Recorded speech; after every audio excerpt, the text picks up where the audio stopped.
રાપર તાલુકા સંકલન સમિતિની બેઠકમાં વિવિધ પ્રશ્નોનો નિકાલ કરવામાં આવ્યો. આજે રાપર તાલુકા મામલતદાર કચેરીના પ્રાંગણમાં આવેલ રાપર એરિયા ડેવલપમેન્ટ ઓથોરિટીના સભાખંડ ખાતે રાપર તાલુકા સંકલન સમિતિની બેઠક ભચાઉ પ્રાંત અધિકારી જે.આર. ગોહિલના અધ્યક્ષસ્થાને મળી હતી, જેમાં તાલુકા મામલતદાર એચ.બી. વાઘેલા, નાયબ મામલતદાર બી.કે. કોરાટ સહિતના અધિકારીઓ અને સંકલન સમિતિના સભ્યોની ઉપસ્થિતિમાં બેઠક મળી હતી. બેઠકમાં મુદ્દાઓ પર ચર્ચા અને નિકાલ કરવામાં આવ્યો. સણવા ગામે 11 કેવી લાઇન રહેણાંક વિસ્તારમાંથી પસાર થાય છે, તેને રોડ બાજુ શિફ્ટ કરવી.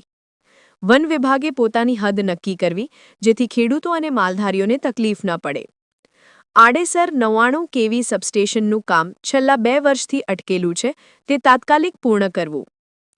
ભીમાસર મોડા સબસ્ટેશન હેઠળના દાસ, હરી, હિંગળાજ અને રબારકા ફીડરમાં ફેઝ શરૂ કરવા બાબત.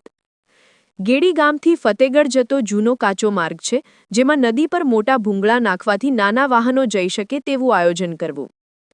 સરાણ જળાશય યોજના હેઠળ મૌવાણા શિવગઢ ગામના સર્વે નંબર 763 અને 763/2 માંથી પસાર થયેલી નર્મદા પાઇપલાઇન માટે વળતર આપવું. થોરિયારી ગામના વીજ પોલ તથા વાયરિંગ બદલવા બાબત. નર્મદા કેનાલની પેટા કેનાલ શરૂ કરવા બાબત. બાલાસરી ગામે પીવાના પાણીની તકલીફ દૂર કરવા બાબત. આડેસર ગામે ગટરના પાણીનો યોગ્ય નિકાલ અને રવમોટી ગામે જૂના વાયર તથા થાંભલા બદલવા બાબત. આ અંગે પીજીવીસીએલ બાલાસર વિભાગ દ્વારા જણાવાયું કે કેન્દ્રીય સરકારની આરડીએસએસ યોજના હેઠળ રાપર તાલુકાના તમામ ખુલ્લા વાયર અને જૂના કેબલની જગ્યાએ નવા એલટી એરિયલ બંચ કેબલ નાખી આપવામાં આવશે તથા વીજ પોલ પણ બદલાશે. અધ્યક્ષશ્રી દ્વારા સૂચના આપવામાં આવી કે જ્યાં ઇમરજન્સી હોય ત્યાં સ્કીમની રાહ જોયા વગર થાંભલા તાત્કાલિક બદલવા. બાદલ પર પિછાણા સરણેશ્વર વાંઢમાં જ્યોતિગ્રામ વીજ પુરવઠો પૂરો પાડવો, એ માટે સહીથી બાદલ પર સુધી નવી દરખાસ્ત કરવાની સૂચના આપવામાં આવી.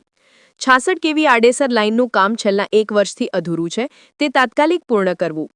શંકરવાડી વિસ્તારમાં દુધેશ્વર મહાદેવ મંદિર પાસે પેવર બ્લોક અને કોમન ટોયલેટ બાથરૂમની સુવિધા અંગે ચર્ચા થઈ.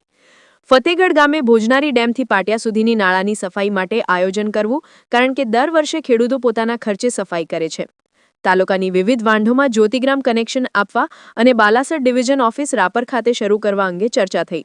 વેરસરા ગામે 30-40 વર્ષ જૂના વીજ વાયર તથા પોલ બદલવા બાબત ચર્ચાઈ, જેમાં અધિકારીઓએ જણાવ્યું કે એલટી એરિયલ બંચ કેબલ નાખવાની કામગીરી ચાલુ છે. આજે યોજાયેલી બેઠકમાં તમામ તાલુકાના જવાબદાર અધિકારીઓ ઉપસ્થિત રહ્યા હતા અને મોટાભાગના પ્રશ્નોનો યોગ્ય નિકાલ કરવામાં આવ્યો.